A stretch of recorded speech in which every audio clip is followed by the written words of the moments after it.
So I wanted to give a little update on the 300.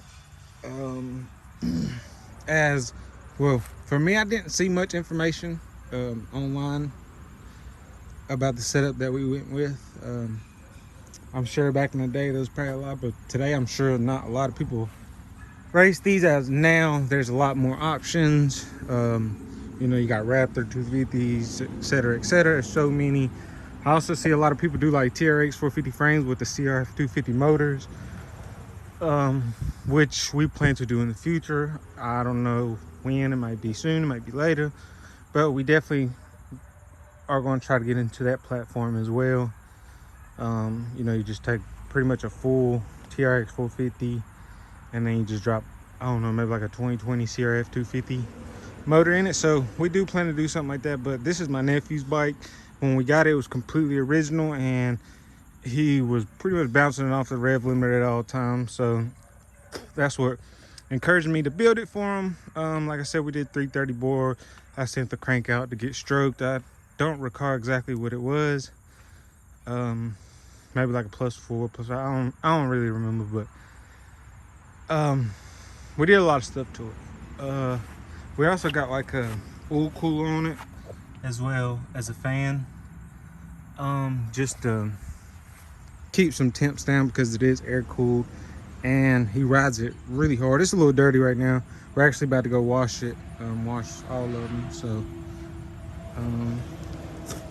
yeah, so we're running a fan, like I said, an oil cooler. Yeah, don't mind the batteries unplugged. We're about to swap it out. But some things I did want to note about this setup right here is we are running a CRF 150R carburetor, which is the flat side carburetor, so we get rid of the butterfly and the round slide. It fit perfect. We didn't have to trim anything. It went to the motor perfect, and also fit on this perfect, but it did leave a gap, so we had to run this coupler right here, which worked out nice. For the throttle cable, we're running a YFZ 450 throttle cable. It fit perfect. We didn't have to cut anything, trim anything. It fit under the gas tank perfect. No spaces, no washers. There's plenty of room. Like I said, when we was doing this, I couldn't find any information about doing the FCR 150R swap. So kind of just had to, jump the ball on it. Looks like one of the screws popped out, and we do have to bolt check it because he's been riding it pretty hard. So that's just a little what I wanted to say about the 150R carburetor, and the way we got this bike kind of set up. We do got some good footage of this bike running, so you'll see that here shortly. But he's been riding the hell out this thing. It's been running really good. We do plan on doing some suspension work, probably long travel and stuff like that, but it'll be later on. Right now we're just letting them have fun with it and enjoy the bike. So yeah, and don't mind the 450. If y'all want to see something on this, let me know. We also we build bikes, all the time.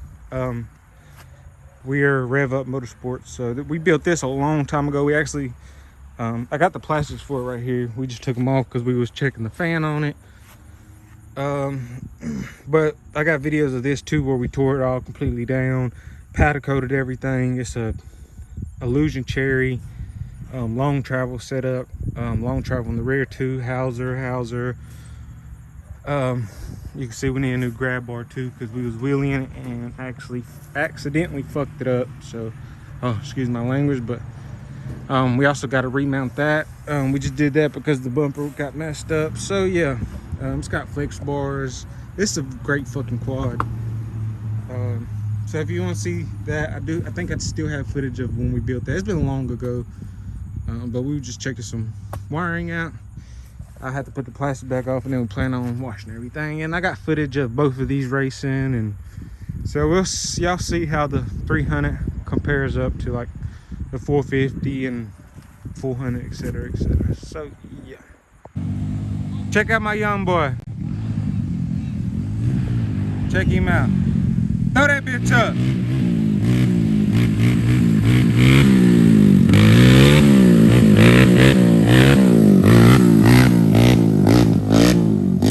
Check out my young boy. Quit playing with motherfucking young boy.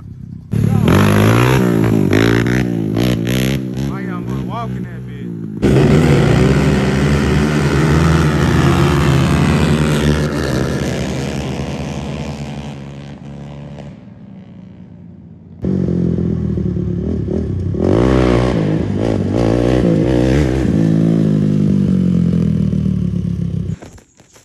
So some things I wanted to mention on this 300EX is stock gearing, I believe, is like 1338, and we're actually running 12 tooth front sprocket and a 38 front sprocket, so it's geared really low, and we're also on 8-inch wheels in the rear with an 18 tire, because it's set up for pretty much like woods racing, trail racing, being in the trails, or in the trails in the woods. This thing is an absolute beast.